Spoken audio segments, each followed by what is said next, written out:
At daybreak, we drive south down an apocalyptic Highway 98. Timber and steel lay twisted across the stark landscape. We pass Tyndall Air Force Base, home of the F-22 Raptor, its hangar in ruins. We arrive at Mexico Beach to find residents already there to salvage what little remains. Yeah, it's standing, but it's destroyed inside, and just trying to get out what we can that we can't replace. Realizing that the door had blown in and the roof had come off and the windows had blown out, so stuff went down the street. This is where you live with your kids and your family. Because their favorite park was down the street and it's gone, and it's just hard.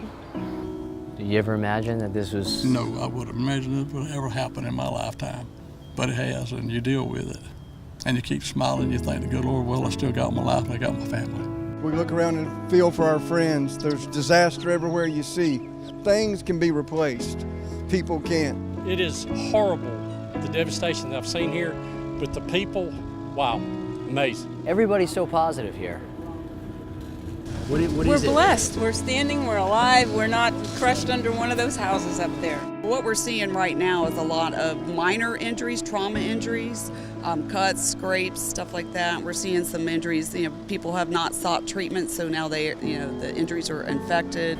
75% of the town is completely gone. Most of these people out here, they don't even know what to do next. And we're trying as best as we can to give them shelter and give them food, give them water, and make sure that they're safe. Communication is still an issue. There's a lot of running 4 or 5 streets down that pretty much hand deliver messages to each other for everything that's going on. We're doing well. We have good people on hand. We will rebuild going forward. Tom, we're here in a clinic in Panama City. What does AmeriCares need to do to make this effort a success? There's an amazing gap between the needs and the availability of healthcare in this region. The hospitals are mostly closed. This clinic that we're standing in is one of the only free clinics that people can come to and pay nothing for healthcare and nothing for medicine. This is an incredibly important clinic for people who have nothing and who've lost everything.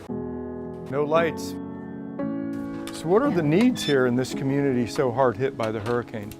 Most of the medicines we're feeling at the moment is people that have lost their medicines in the hurricane. A lot of people have just, their medications have just blown away, literally. You're all part of this, right? It's your community. It's pulled us all together so well. In a week, the recovery's fantastic. I'm falling apart right now, but I've survived. My house is fine. My kids' roofs are off, but we put tarps on them. The insurance company's coming tomorrow. We're gonna make it. We head north to the city of Mariana, where we find a resilient community coming together over a hot meal. Many of the residents here were trapped for days by downed trees. The roof, it fell in and it cut my arm and it lacerated it. I didn't even go to the hospital that day because the trees was had me blocked in. Let me see. How's it working? It's working. It's working. Fingers are working. So you cut the tendon up here, the triceps. Yes, sir. What are you going to do with that piece of metal when you see it, when you get home? Beat it up with a hammer? Yes, sir. Good. You've had thousands of people come through here.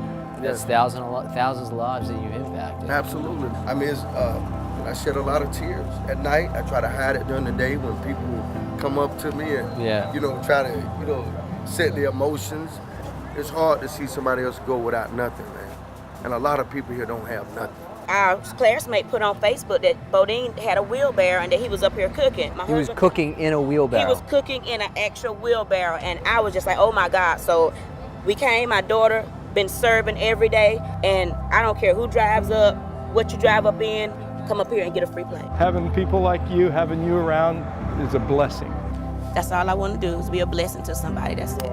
We thank y'all for coming and listening to us little town folk. It mean a lot. I mean, everybody forgot about us. We need this. Our community need this. Nobody know about Mariana, Florida. Nobody, but now they do.